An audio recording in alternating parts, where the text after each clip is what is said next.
ढेकियाजुलियाव मोनसे जोंनि बर'निफ्राय भारत छोड़ो आन्दोलनाव बाहागो लानानै शहीद जालांनाय रतन कछारी बिथांनि नामाव लामा मोनसे नामाकरण जानायखौ दिनैनि तारिखआव सिद्धांत लाबावदों जाहैबाय श्याम प्रसाद मुखर्जी मुङै बै पदखौ गोदान होनाय जासिगोन होननानै फोसावदों।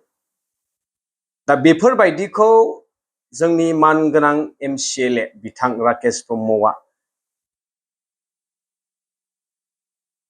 आपत्ति खालामनो नांगौमोन, जिहेतु सासे रायजोनि प्रतिनिधि हिसाबै बिथाङा दिनै सायख'जादों। रायजो राजानि अननायजों बिथांनि मददजों बिथाङा देरहासार जाबोदों, नाथाय दिनै बिथाङा गाव हारिनि गेजेराव गावजों गावसो सोंखारिलायनायाव मुखुब जानानै दङ। बिनिख्रुइ आरो बिथाङा बर'नि टाइटेलखौ लानानै दिनै सासे एसटि समस्थियाव इलेक्शन गेलेना देरहायो। दिनै बिथाङा गावनि हारिनि अर्गेनाइजेशनखौसो लाजि फोनांबावनो नागिरो। खुलुमबाय साफ्रोमबो बर' रायजो राजा नोंथांमोननिसिम आंनिफ्राय अननाय आरो सिबिनायखौ जासिहरग्रोनाय थाबाय। मैयाना दाखालै जोंनि मुसलपुर समस्थिनि मानगोनां एमसिएलए राकेश ब्रह्म बिथाङा थांनाय सानथामसो सिगां बर' रावखौहाय आसाम बिधान सभानिफ्राय लग'निफ्राय बोखारनायनि जि खौरां बिजोंनि गेजेरजों जोङो मिथिनो मोनदोंमोन। बेवहाय स्पष्ट बिथांमोना रोखा बुंदोंमोन जे बर' रावखौ आसाम बिधान सभानि लग'निफ्राय बोखारनाय जासिगोन होननानै, जायनि उनावहाय जोंनि आफादा बेखौ टिट फर टेट एक्शन मोनसे लायो। बेनि फलाफलखौ जों दिनै मोननो हाबाय। जायखिजाया नैबेनि सायाव मा जादों मा जायाखै गोबाङानो गोनो गोथो जादों। आं बेखौ दिनै नैबे भिडिअनि गेजेरजों स्पष्ट खालामना होनो लुगैयो।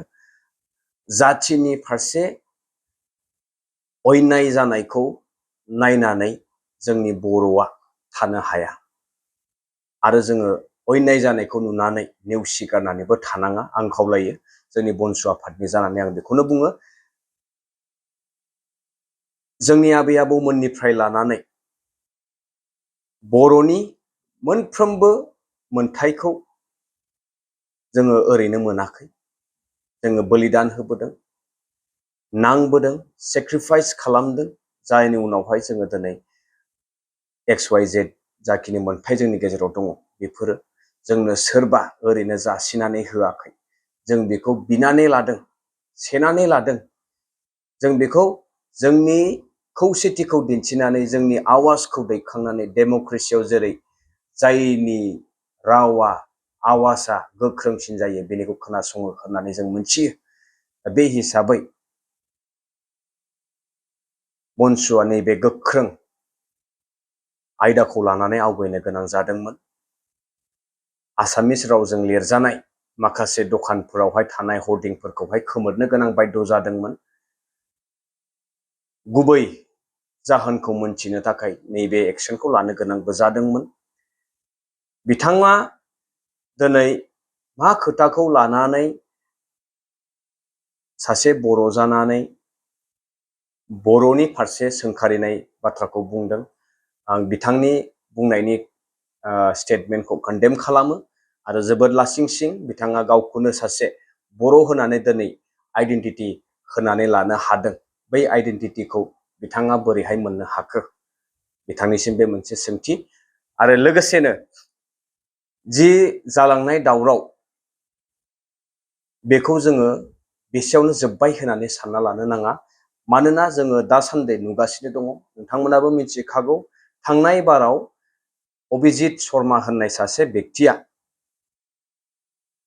आसाम बिधान सभायाव मासियाव जिरायना थानाय जोंनि बिश्वजित दैमारी बिथांजों लोगोसे सारा बर' जाथिखौनो लाजि फोनांदोंमोन। बिधान सभाया गुबुंले जाबाय, मैला जाबाय होननानै कामाख्यानिफ्राय दै गोथार सारस्रिनांसिगोन, बेजों सुस्रानांसिगोन होननानै बिथाङा अजद लाबोदोंमोन। बेफोरो डाइरेक्ट जोंनि खावलायाव सोबानाय नङा होमबा रायजोफोर? बेनि उनावनो बे एखे दानावनो नै बावैसो बिथांमोना प्रपार मेसेज मोनसे फोसावहरथारदों जे बिथांमोना बुंदों दासिमबो बे भिडिअआ दङ। बिथांमोना फोसावदों जे अलरेडि सिद्धान्त लानाय जाबायनो, डिसिसन फाइनाल खालामनाय जाबायनो, एबारनि आसाम बिधान सभानि लग'निफ्राय बर' रावखौ खोमोरनाय जासिगोन। बेवहाय थागोन असमिया राव, हिन्दी राव ओमफ्राय इंलिश थागोन होननानै स्पष्टयै बुंदोंमोन। बेनि उनावसो बनसुआ बे इनिशिएटिभखौ लानो गोनां बाध्य जायो। 4 जुलाइ 2026 बै दिनखालि बनसुआ मोनसे इन्टेलेक्चुएल मिट लानायबो जादोंमोन। बे दिनखालिनो बे खौराङा सफैयो आरो बिनि अखानायै 5 जुलाइ खालि बे एक्सना लानाय जादोंमोन। गोमोथाव बाथ्राया बिसोर रायजो नोंथांमोन आरोबाव फिन मैया बा दिनैनि गेजेरावहाय ढेकियाजुलियाव मोनसे जोंनि बर'निफ्राय भारत छोड़ो आन्दलनाव बाहागो लानानै शहीद जालांनाय रतन कछारी बिथांनि नामाव लामा मोनसे नामाकरण जानायखौ दिनैनि तारिखआव सिद्धान्त लाबावदों जाहैबाय श्याम प्रसाद मुखर्जी मुङै बै पदखौ गोदान होनाय जासिगोन होननानै फोसावदों। दा बेफोरबायदिखौ जोंनि मानगोनां MCLA बिथां राकेश ब्रह्मआ आपत्ति खालामनो नांगौमोन। जिहेतु सासे रायजोनि प्रतिनिधि हिसाबै बिथाङा दिनै सायख'जादों। रायजो राजानि अननायजों बिथांनि मददजों बिथाङा देरहासार जाबोदों। नाथाय दिनै बिथाङा गाव हारिनि गेजेराव गावजों गावसो सोंखारिलायनायाव मुखुब जानानै दङ। बिनिख्रुइ आरो बिथाङा बर'नि टाइटेलखौ लानानै दिनै सासे ST समस्थियाव इलेक्शन गेलेना देरहायो। दिनै बिथाङा गावनि हारिनि अर्गेनाइजेसनखौसो लाजि फोनांबावनो नागिरो। बिथांनि बुंनाय स्टेटमेन्टनि फारसे जों बनसुआ निन्दा खालामो आरो इन फिउचार जाहाथे बिथाङा बेफोरबायदि स्टेटमेन्टखौ लाबोबावा। जि समाव जोङो बर'फोरा गावजों गाव एना एनि जायालासेनो खौसेथि जानानै मोनसे गोख्रोंखौ दिन्थिनांगौमोन, बे समाव दिनै बिथांमोन बायदि दैदेनगिरिफोरा जोंनि गेजेराव मोनसे लोरबांथिखौ लाबोनानै दुरबल खालामो। दिनैनि तारिखआव जों मिथिगौ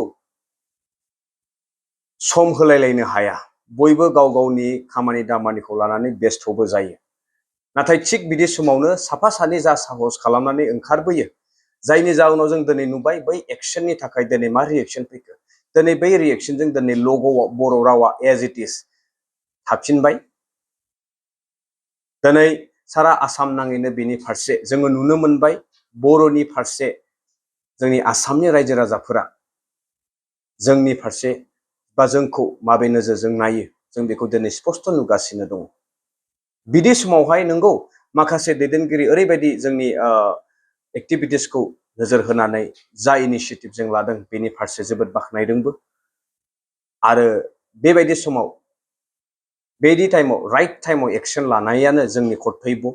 आरो जोङो जोंनि इन्टेलेक्चुएल माहारिफोरखौबो जोङो खावलायो, राइटार्सफोरखौ खावलायो, जों नोंथांमोनजों दं। जेब्लानाखि जोंनि हारिनि गेजेराव बेफोरबायदि खैफोदा नुजायो, जों खावलायो बनसुनि जानानै नोंथांमोना गिनाङा, नोंथांमोना साहस खालामनानै थार बाथ्राखौ लिरनांगौ, थार बाथ्राखौ फोसावनांगौ। आरो बयबो जाहाथे जोङो जोंनि जाथिनि फारसे जानाय अलखदफोरखौ जोङो रानलायनानै खामानिखौ मावो आरो बेनि फारसे जों समाधानखौ दिहुनलायो। अब्लासो जोङो बेहाय टाइम एनार्जि गासिबखौबो जों बासायनानै जोङो आवगायलांनो हागोन। बाखि बांद्राय गोबां बुंनो सानाखै। बेसेनोमोन रायजो नोंथांमोना बयबो सिरियास जानानै दिनै बर'नि जानानै बयबो सम दिहुनलायनांगौ। दिनै सोरगिदिं नोंथांमोना नाय जोंनि फारसे बेसे इनाय सिरि सिरि जाखुमागासिनो दङ। समा जोङो दा गावजों गाव सोंखारिलायनायनि नङा, जों गावजों गाव सोंखारिलायना हाद्रि फुनलायनायनि सम नङा, जोङो गावजों गाव हेफाजाब होलायनायनिसो सम। जोङो बयबो खौसेयै ज'है जोंनि फारसे जानाय इनायनि फारसे जोङो जेब्लायबो थियारि जानांगोन। ओंखायनो खायसेया बुंलायगोन बर'नि गेजेराव दिनै खौसेथि लाबोनाया सम्भब नङा होननानै। जानो हागौ एट प्रेजेन्ट सम्भब नङा, नाथाय सानसे नङा सानसे समाव जोङो खौसे जानांगोन आरो जागोन, बेहाय जोङो फोथायनाय दङ। जोङो बाराद्राय एनि टाइम पलिटिक्सनि फान्दोआव थानानै माखासे खोथाखौ जोङो बावो, जाहाथे जोङो बर' हिसाबै फार्स्ट अफ अल बेखौ सिन्था खालामनानै नायो आरो जोंनि फारसे इनाय जानायनि फारसे जोङो जेब्लायबो गसंथेनो हायो। गोजोन्थों।